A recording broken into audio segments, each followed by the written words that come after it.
नमस्कार, मैं हूं आपके साथ जूही सक्सेना। आयुर्वेद के खास हेल्थ शो संजीवनी में आपका बहुत बहुत स्वागत है।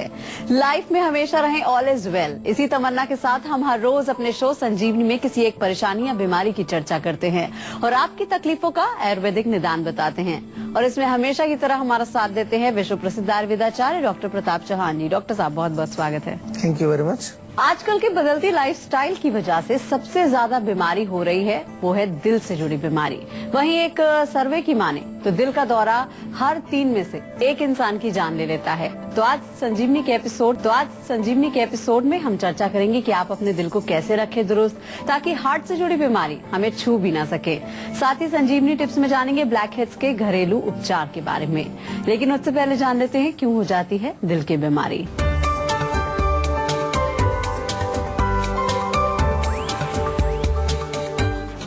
क्या आपके सीने में रहता है दर्द? क्या फूलती है आपकी सांस? क्या ज्यादा होती है घबराहट? क्या अचानक आने लगता है पसीना? तो हो जाइए अलर्ट, कहीं आपका दिल बीमार तो नहीं। हार्ट अटैक का नाम सुनते ही शरीर हमारा सिहर उठता है। तो सबसे पहले हम ये जान लेते हैं कि दिल हमारा कैसे काम करता है और इसके खराब होने की डॉक्टर साहब वजह क्या होती हैं? बहुत अच्छा विषय है। और क्योंकि हार्ट हमारे सिस्टम का एक बहुत इंपॉर्टेंट ऑर्गन है, इसको समझना जरूरी है। आमतौर पर हमारे को इसकी ज्यादा नॉलेज नहीं होती है। जब कुछ तकलीफ होती है तो डॉक्टर के पास चले जाते हैं, फिर वो अनेक प्रकार की समस्याएं हमें आ जाती हैं और फिर एक बार खराबी आ जाए तो उसको ठीक करना बहुत मुश्किल हो जाता है। तो हमारा जो हृदय है, जिसको कि आप देखते हैं कि वो हमारे चेस्ट के मिडिल पार्ट में थोड़ा लेफ्ट साइड में स्थित होता है और कॉन्टिन्यूसली वो धक धक धक ये आवाज, आप हार्ट बीट जिसको हम कहते हैं, वो हमेशा हमारा हृदय जो है उसमें स्पंदन होता है, हार्ट बीट उसकी चालू रहती है। क्यों रहती है? क्योंकि निरंतर उसको नियमित रूप से जो है हमारे पूरे शरीर में खून पहुंचाना होता है, ब्लड को वो पंप आउट कर रहा होता है। और ये खून पहुंचना हर जगह बहुत इंपॉर्टेंट है, क्योंकि इसके माध्यम से ऑक्सीजन पहुंचती है, इसी के माध्यम से हमारा पोषण, हमारा भोजन जो जगह जगह हम पहुंचाते हैं वो खून उसको जगह जगह पहुंचाता है। इसका मतलब क्या हुआ कि अगर हृदय हमारा खराब हो जाए, पंपिंग उसकी वीक हो जाए या किसी प्रकार की रुकावट उसमें आ जाए, मांसपेशियां उसकी कमजोर हो जाए, तो ये हमारा सारा सिस्टम जो ऑक्सीजन से चलता है, जो भोजन से चलता है, उसमें जो है कहीं ना कहीं विकृति आएगी, खराबी आएगी और हार्ट ये कहीं हमारा बंद हो गया तो सब कुछ बंद हो जाएगा, कुछ आगे पहुंचेगा नहीं कुछ भी, तो सारा शरीर ही हमारा वो मृत्यु को प्राप्त हो जाता है। तो बहुत इंपॉर्टेंट है। वजह इसकी क्या है हार्ट की खराब होने की? वजह मुख्य रूप से हमारा भोजन।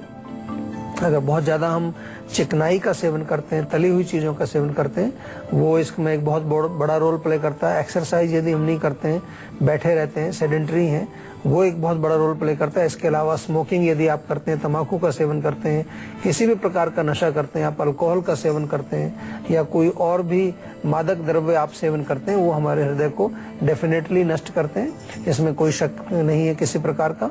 इसके अतिरिक्त मानसिक तनाव, मेंटल स्ट्रेस अगर बहुत ज्यादा हो, इमोशनल आपको टेंशन चल रही है किसी प्रकार की, या कुछ रोग हैं जैसे ओबेसिटी, बहुत ज्यादा मोटापा है तो हार्ट को ज्यादा जोर लगाना पड़ता है, ज्यादा पंपिंग करनी पड़ती है, तो उससे वो कमजोर हो जाएगा। या डायबिटीज अगर है तो आपने देखा होगा डायबिटीज वाले पेशेंट्स को, क्योंकि खून में शुगर की मात्रा अधिक है, तो जब वो हार्ट की आर्टरीज में जाकर के वहां पर घूमती है तो हार्ट की आर्टरीज खराब होती हैं, ब्लॉकेज वहां पैदा हो जाती है। अन्य कारणों से भी हार्ट में ब्लॉकेज हो सकती है, लेकिन शुगर, हाई ब्लड प्रेशर, या फिर अगर आपको कोई किडनी का प्रॉब्लम है या जो कि खून में पूरा फिल्ट्रेशन आपका ठीक से नहीं हो रहा है, तो ये तमाम चीजें जो है हमारे हृदय को कमजोर करती हैं और हृदय को हम कई प्रकार के रोगों से ग्रसित करती हैं। तो अब डॉक्टर साहब से सबसे अहम सवाल पूछ लेते हैं कि डॉक्टर साहब, हम ये कैसे जाने कि हमारा दिल बीमार हो रहा है? देखिए, सबसे पहले तो आपको लक्षण जो दिखाई देंगे वो इसी एरिया में, आपके चेस्ट एरिया में कहीं अगर आपको हल्का सा पेन होता है, स्पेशली अगर आप कुछ चल रहे हैं, कुछ काम कर रहे हैं, सीढ़ियां चढ़ रहे हैं, उस समय अगर चेस्ट में दबाव बना रहता है, पेन होता है, तो इसका मतलब कुछ ना कुछ गड़बड़ है। या आपका सांस फूलने लगता है, कई लोग कहते हैं जी थोड़ा सा पैदल चलते हैं, दौड़ लगाने की बात नहीं कर रहे, पैदल चलने से ही सांस उनका फूलने लगता है। और कभी कभार ज्यादा सीरियस प्रॉब्लम होगी तो फिर चेस्ट में बहुत सीवियर पेन होगा, वो दर्द जो आपके गर्दन की तरफ, आपके जबड़े की तरफ जाएगा या आपके बाएं बाजू की तरफ वो दर्द जाएगा, रेफर करेगा पेन उधर। तो ये लक्षण विशेष रूप से आपको संकेत करते हैं कि कहीं ना कहीं आपके हृदय में जो अंदर जो हृदय को जो खून सप्लाई करती है, कोरोनरी आर्टरीज जिसको हम बोलते हैं, वो कहीं ब्लॉक हो रही है, पूरा खून की सप्लाई हमारे हृदय को मिल नहीं रही है। और इसके अतिरिक्त जो है पसीना आना, ब्लड प्रेशर हाई हो जाना, थोड़ा सा जो है बेचैनी आपको महसूस होना, ये भी लक्षण अगर हैं और उसके साथ साथ आपको चेस्ट में पेन भी अगर हो रहा है तो कहीं ना कहीं हो सकता है कि हार्ट की प्रॉब्लम आपको हो। इसको तुरंत चेक कराना चाहिए, इसको बिल्कुल देर नहीं करनी है, इसको नजरअंदाज नहीं करना है। आजकल बड़ी सुविधाएं हैं, जगह जगह पर आपको जो है कोई ईसीजी या कोई इस तरह की प्रॉब्लम्स के लिए जो डॉक्टर्स कुछ हल्का फुल्का टेस्ट करते हैं, खून की जांच करा सकते हैं, कोलेस्ट्रॉल की जांच करा सकते हैं, शुगर की जांच करा सकते हैं, ताकि थोड़ा सा आपको एक ये मालूम चले कि प्रॉब्लम मेरे हार्ट की है या कोई और प्रॉब्लम है। कभी कभार ऐसा भी देखा गया है कि अगर बहुत ज्यादा गैस बन रही है, एसिडिटी बन रही है, तो उससे भी आपके हृदय पर दबाव पड़ता है और प्रेशर पड़ता है, उसके कारण भी पेन हो जाता है। तो इसको जो है हमेशा आपको प्रायोरिटी देनी है, हमेशा जो है उसको आपको प्राथमिकता दे करके उसको बिल्कुल चेकअप करा करके और उसको ठीक करिए। और मैं तो आपको ये भी कहता हूँ कि अगर प्रॉब्लम नहीं भी है आपको तो भी आपको अपने हृदय की रक्षा करनी चाहिए, क्योंकि ये हमारे शरीर का एक ऐसा ऑर्गन है कि इसका कोई और हम रिप्लेसमेंट नहीं ढूंढ सकते। ऐसा नहीं कि ये खराब हो गया तो फिर आजकल हार्ट ट्रांसप्लांट करते हैं, बहुत सारी चीजें करते हैं, लेकिन जो ओरिजिनल है वो ओरिजिनल ही होता है। और जो डुप्लीकेट है या जिसमें हमने कुछ अंदर डाल दिया, स्टेंट डाल दिया, बाईपास कर दिया, वो कर दिया, वो चीजें बाद की हैं, जब बिल्कुल कोई चारा नहीं है। लेकिन क्यों ना हम आज से एक प्रण करें कि हम अपने हृदय की सुरक्षा रखेंगे, उसको जो है थोड़ा सा उसकी कृपा उसके ऊपर करेंगे, हम उसको ज्यादा दबाव ना पड़े, खाना उसको ऐसा दें जो उसको ज्यादा ब्लॉकेज पैदा ना करें। तो ये छोटी छोटी सी चीजें अगर आप ध्यान रखेंगे तो आपका हृदय बिल्कुल स्वस्थ रहेगा। और अब बारी है आज की संजीवनी की, जिसमें डॉक्टर साहब से जानेंगे दिल को दुरुस्त रखने के कारगर नुस्खों के बारे में। तो डॉक्टर साहब, दिल को कैसे रख सकते हैं फिट? देखिए, दिल को अगर ठीक रखना है तो सबसे पहली चीज है कि आप नियमित रूप से एक्सरसाइज जरूर करें, क्योंकि एक्सरसाइज कार्डियक वर्कआउट जिसको कई बार कह देते हैं कि आपके हृदय की गति जो है कम से कम थोड़ी तीव्र हो जाए, इतना एक कुछ एक्सरसाइज, वॉकिंग करें, जॉगिंग करें, कुछ और ट्रेडमिल करें, यही प्रकार की है। अब तो यहाँ तक भी सिद्ध हो गया कि अगर आप 1 मिनट तक हंसते हैं अच्छी तरह से, जोर से ठहाके लगा के आप हंसें, लाफिंग योगा है इसको आजकल बोलते हैं लोग, तो उससे भी आपके हार्ट की मसल्स की एक्सरसाइज होती है। यानी कि हार्ट की नहीं, पेट की भी होती है। आपने देखा होगा कई बार बहुत जोर से अगर आप हंसें तो आपका पेट भी दुखने लगता है, कि अंदर के ऑर्गन्स में उनमें एक प्रकार की एक्सरसाइज उससे हो जाती है। तो हंसना भी चाहिए हमेशा, जो है कोई ना कोई बहाना ढूंढिए कि जोर से आप हंसें। आजकल हंसना लोगों ने बंद कर दिया है, बिल्कुल थोड़ी सी स्माइल करते हैं बस, और बहुत ज्यादा सीरियस हो गए हैं लोग आजकल, पता नहीं क्यों, मुझे समझ नहीं आता। इसीलिए शायद हार्ट डिजीज भी ज्यादा बढ़ रही है। और इसके अतिरिक्त जो है हार्ट के लिए अर्जुन की छाल बहुत अच्छी है, बार बार हम बताते हैं। अर्जुन की छाल का थोड़ा सा आप मोटा मोटा से कूट करके रख लें, 1 चम्मच 1 गिलास पानी में डाल के उबालें, दूध में डाल के भी उबाल सकते हैं, और उसको जो है छान करके पिए तो बहुत फायदा करती है। और भोजन में तली हुई चीजों का सेवन, बहुत ज्यादा गरिष्ठ भोजन, मिठाई, बहुत ज्यादा चिकनाई वाले पदार्थों का सेवन बिल्कुल ना करें। हार्ट के लिए च्यवनप्राश भी बहुत फायदा करता है, आयुर्वेद का हमारा बहुत अच्छा टॉनिक है। और आंवले का चूर्ण आप रेगुलरली खाएं, उससे भी फायदा होगा। या त्रिफला चूर्ण आप रात को लें, उससे भी फायदा होगा। तमाम प्रोडक्ट्स जो है आप जीवा से, आजकल हमने एक सुविधा आपके लिए दी है कि फोन करके भी आप अपने घर बैठे मंगा सकते हैं, कहीं जाने की जरूरत नहीं है। क्लिनिक्स तो हमारी हैं ही, लेकिन अगर आप चाहें तो केवल फोन के माध्यम से कुछ भी आपको मंगाना हो, आपके यहाँ पर होम डिलीवरी आजकल हमने सिस्टम रखा है, क्योंकि सब चीज की होम डिलीवरी हो रही है, तो हमने सोचा क्यों ना आयुर्वेद की भी होम डिलीवरी हम शुरू कर दें। एक कॉलर हमारे साथ जुड़ गई हैं, आरती हैं चंडीगढ़ से। क्या जानना चाहती हैं आप? मेरे सर में काफी दर्द होता है, तो उनका कोई आयुर्वेदिक में इलाज हो सकता है? बिल्कुल हो सकता है। आधे सर का दर्द में, जो आधा सर का दर्द, आधा सीसी या माइग्रेन उसको अक्सर बोल देते हैं अंग्रेजी भाषा में, उसका इलाज तो बहुत बढ़िया है आयुर्वेद में। आयुर्वेद में तो बल्कि पूरा एक रोग है, शिरो रोग के नाम से, शिरशूल के नाम से एक रोग पूरा डिस्क्राइब है। उसमें 11 प्रकार के सिरदर्द डिस्क्राइब किए गए। तो मेरे ख्याल से इतना ज्यादा डिटेल तो एलोपैथी में भी नहीं मिलेगा आज के युग में। आजकल एलोपैथी में भी देखें तो 2-4 प्रकार के सिर दर्द आपको वहाँ मेंशन है, लेकिन आयुर्वेद में वात के कारण, पित्त के कारण, कफ के कारण अलग अलग तरह के जो सिर दर्द हैं, तो उनको समझने की जरूरत होती है। हमारे यहाँ माइग्रेन शब्द नहीं होता है, आधा सीसी हम उसको नहीं कहते, हम उसको आयुर्वेदिक भाषा में उसका टर्मिनोलॉजी उसको ढूंढ करके जो भी उसके लक्षण है उसके आधार पर उसका नामकरण करते हैं और उसकी चिकित्सा करते हैं। चंडीगढ़ में अगर आप रहते हैं तो वहां पर जीवा की क्लिनिक में आप जाएं, एक बार हमारे डॉक्टर साहब से मिले।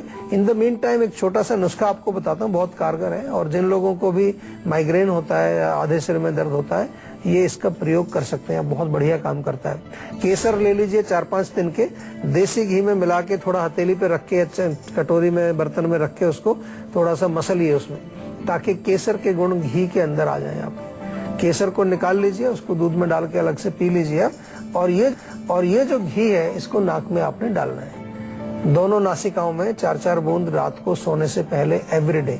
इसके अलावा सिर में मालिश करें बादाम रोगन की, तलवों में मालिश करें बादाम रोगन की या देसी घी की, सोने से पहले करें तो और भी अच्छा रहेगा।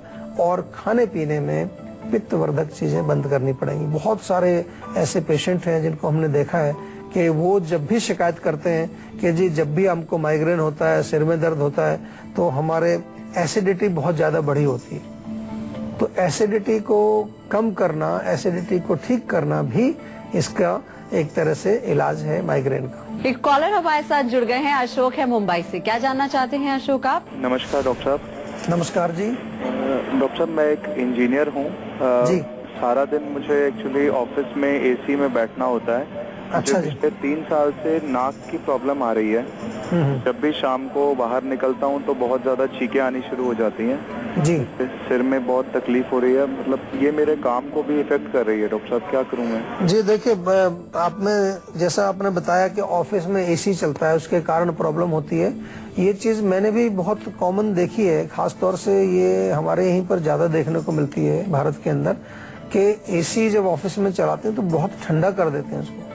कहीं ना कहीं लोगों को ऐसा लगता है कि ऑफिस का एसी है तो चलो पूरा चिल कर दिया जाए, लेकिन नुकसान हमारा अपना होता है। तो एक तो निवेदन है आपसे और आप लोग जो ऑफिसों में काम करते हैं कि थोड़ा सा टेम्परेचर जो है, हमारे यहाँ तो गर्मी इतनी पड़ती है इंडिया में कि हमारा बॉडी जो है वो एडजस्टेड है हीट के लिए, यानी कि अगर 30 डिग्री 35 डिग्री भी बाहर होता है तो हमें कंफर्टेबल रहता है, और अगर जाता है 40-45 पर तब हमें तकलीफ होती है। तो एक तो जो टेम्परेचर है, मैं ये कहना चाहूंगा कि अपने एयर कंडीशनर का टेम्परेचर जो है आप अगर 24 के आसपास रखें, 24-25 तो बहुत बढ़िया रहेगा। नहीं तो लोग 20-22 और मैं तो देखता हूँ 18-16 तक लोग कर देते हैं, तो दैट इज नॉट गुड, क्योंकि बाहर बहुत गर्मी है, अंदर हमें उतना एक बैलेंस बना के रखना चाहिए उसको। दूसरा, क्योंकि आपको कोल्ड होता है बार बार एसी से और दूसरे लोग काम करते हैं उनको नहीं होता, इसका मतलब ये हुआ कि आपका जो नोज, गला, रेस्पिरेटरी सिस्टम थोड़ा सा कमजोर है, उसको आपको थोड़ा मजबूत बनाना होगा। एक तो च्यवनप्राश आप खाना शुरू कर दीजिए, जीवा से मंगा लीजिए, च्यवनप्राश रेगुलर खाइए, 1 बड़ा चम्मच सवेरे, 1 चम्मच शाम को। दूसरा जो है इसमें बहुत अच्छा रहेगा कि सौंठ, काली मिर्च, पिपली तीनों को मिला करके एक चूर्ण बनाइए और उसमें से आधा चम्मच सुबह शाम शहद में मिला के आपको चाटना है। और तीसरी चीज बहुत इंपॉर्टेंट है वो ये कि अपना जो है थोड़ा सा आप खान पान भी ठीक करिए, उसमें मिठाई, दूध से बनी चीजें, बहुत ज्यादा चिकनाई वाली चीजें, बलगम बनाने वाली चीजें, उनका सेवन थोड़ा कम करिए। पौष्टिक भोजन खाइए, आराम से जो पच जाए ऐसे भोजन का सेवन आपको करना चाहिए। एक कॉलर हमारे साथ जुड़ गई हैं, क्या जानना चाहती हैं आप? नमस्ते सर, मैं नमस्कार जी। हाँ जी, मैं स्वप्निल बोल रही हूँ नागपुर से। सर मैं स्टूडेंट हूँ और मेरे को बहुत ज्यादा हेयर फॉल का प्रॉब्लम है। जी। तो देखिए, हेयर फॉल तो स्टूडेंट लाइफ में वैसे होनी नहीं चाहिए, यंग एज में। मेरा मतलब है कि जब आप यंग हैं तो आपका सर्व जो है सिस्टम्स, आपका सर्वांग जो हम कहते हैं कि सारे अंग, आपके सारे सिस्टम्स वो ठीक से काम करने चाहिए। लेकिन अगर हो रहा है प्रॉब्लम तो थोड़ा सा आपको इसका ये भी देखना पड़ेगा कि हेयर फॉल क्यों हो रहा है। टेंशन से हो रहा है, स्ट्रेस से हो रहा है, या लैक ऑफ न्यूट्रिशन है, पूरा पोषण आपको नहीं मिल रहा है, या आप हेयर केयर ठीक से नहीं करते हैं। बहुत सा जो मैंने देखा है कॉमन कॉज बालों के लिए, lack of proper hair care. Chemicals इतना लगाते हैं बालों में, शैम्पू और जाने क्या क्या, हाईलाइटिंग, कलर्स और दुनिया भर की चीजें बालों में हम प्रयोग करते हैं, लेकिन एक तेल कभी नहीं लगाते। तेल से लगता है कि तेल तो चिकना होता है, बाल गंदे हो जाएंगे, बालों में एक चिकनाहट आ जाएगी, जबकि तेल बहुत जरूरी है हमारे। हमने तो कई प्रकार के तेल बनाए हैं जीवा में जो इतना बढ़िया काम करते हैं। भृंगराज का तेल है, आंवले का तेल है, हेयर टॉनिक हमारा है। नागपुर में आप रहते हैं, नागपुर में आप जीवा क्लिनिक पर एक बार चले जाइए और वहां जा करके थोड़ा सा डॉक्टर से परामर्श भी ले लें। और स्पेशली हमारा एक हेयर केयर पैक है जो बहुत बढ़िया काम करता है। अगर आप कहीं नागपुर से बाहर हैं या ज्यादा दूर हैं तो फोन करके भी आप उसको मंगा सकते हैं। आंवले का सेवन नियमित रूप से करिए और सबसे इम्पोर्टेंट है कि आपको अपने बालों की देखरेख ठीक ठाक से करनी चाहिए। तो अगर आप भी चाहते हैं कि बीमारियां आपके पास न फटकें और आप फिट और हेल्दी बने रहें, तो आप इस नंबर पे कॉल करके 0129404004 पर फोन करके अपना कॉल रजिस्टर करवा सकते हैं। उसके बाद डॉक्टर चौहान के पैनल के डॉक्टर आपको खुद फोन करके आपकी सेहत से जुड़ी प्रॉब्लम का सोल्यूशन बताएंगे। फिलहाल यहाँ पर रुकते हैं एक छोटे से ब्रेक के लिए, लेकिन ब्रेक के बाद बारी है संजीवनी टिप्स की, जिसमें जानेंगे ब्लैक हेड्स के घरेलू उपचार के बारे में। इसीलिए आप कहीं मत जाएगा, देखते रहिए संजीवनी ताकि स्वस्थ रहें आप। वेलकम बैक, आप देख रहे हैं संजीवनी और अब बारी आती है संजीवनी टिप्स की, जिसमें डॉक्टर साहब आपको बताने वाले हैं ब्लैक हेड्स के घरेलू उपचार के बारे में। तो डॉक्टर साहब, कैसे घर पर हम इसका उपचार कर सकते हैं? देखिए, बहुत सारी चीजें हैं, बहुत अच्छी चीजें हैं, बहुत इफेक्टिव चीजें आपके घर में उपलब्ध हैं। ज्यादातर लोग ब्लैक हेड्स से बहुत कॉमन सी प्रॉब्लम है, बहुत परेशान भी रहते हैं, तमाम प्रकार के जो है आप इलाज भी कराते हैं, ब्यूटी पार्लर भी जाते हैं। लेकिन कुछ छोटी छोटी चीजें मैं आपको बताऊंगा, जो आप उनका प्रयोग करेंगे तो बहुत लाभ मिलेगा। सबसे पहले तो अगर आपके घर में हरा धनिया है, हरा धनिया थोड़ा सा पीस लीजिए, उसमें हल्दी थोड़ी मिलाकर के पेस्ट बनाइए। पहले उसको अच्छी तरह से वॉश कर लें और फिर ये आप उसको लगाइए। या ओट्स जो होते हैं, ओट्स का दलिया जो होता है, उसको पीस करके उसका गुलाब जल में आप पेस्ट बनाएं, उससे भी आपको बहुत फर्क पड़ेगा। इसके अतिरिक्त नींबू के रस में थोड़ा सा दालचीनी जो होती है उसका पाउडर, बिल्कुल महीन पाउडर, उसका पेस्ट बना करके लगाएं, उससे फर्क पड़ जाएगा आपको काफी। या मेथी, पत्तों वाली मेथी जिसका साग बनाते हैं, मेथी का पेस्ट बना करके भी आप लगाएंगे तो उससे भी आपके ब्लैक हेड्स बिल्कुल गायब हो जाएंगे। लगाने का तरीका यही है हर एक उसमें कि उसको पेस्ट को बनाएं, लेप करें, कम से कम आधा घंटा उसको लगा रहने दें। उसके बाद हल्का सा गुनगुना पानी लेके उसको वॉश करें। सप्ताह में 2 बार ऐसा करेंगे तो ब्लैक हेड्स आपको गायब भी हो जाएंगे और फर्दर और ब्लैक हेड्स आपको नहीं आएंगे। डॉक्टर साहब, बहुत बहुत शुक्रिया इतनी सारी अहम जानकारियां देने के लिए। Thank you. तो इसी के साथ ही आज के लिए बस इतना ही। अगले एपिसोड में आपकी हेल्थ से जुड़ी किसी नई प्रॉब्लम को डिस्कस करेंगे और साथ ही साथ उसका सोल्यूशन भी देंगे। अगर आपको भी हेल्थ से रिलेटेड कोई भी प्रॉब्लम है तो आप हमारे नंबर 0129404004 पर फोन करके अपनी कॉल रजिस्टर करवा सकते हैं। आप हमें ईमेल भी कर सकते हैं, हमारी ईमेल आईडी है info@jiva.com। आप फेसबुक के जरिए भी हमसे जुड़ सकते हैं, हमारी फेसबुक आईडी है www.facebook.com/jiva ayurveda। तो इसी उम्मीद के साथ कि हमेशा सेहतमंद रहें, हमेशा फिट रहें, मुस्कुराते रहें। अगले एपिसोड में फिर होगी आपसे मुलाकात, तब तक के लिए हमें दीजिए इजाजत। नमस्कार।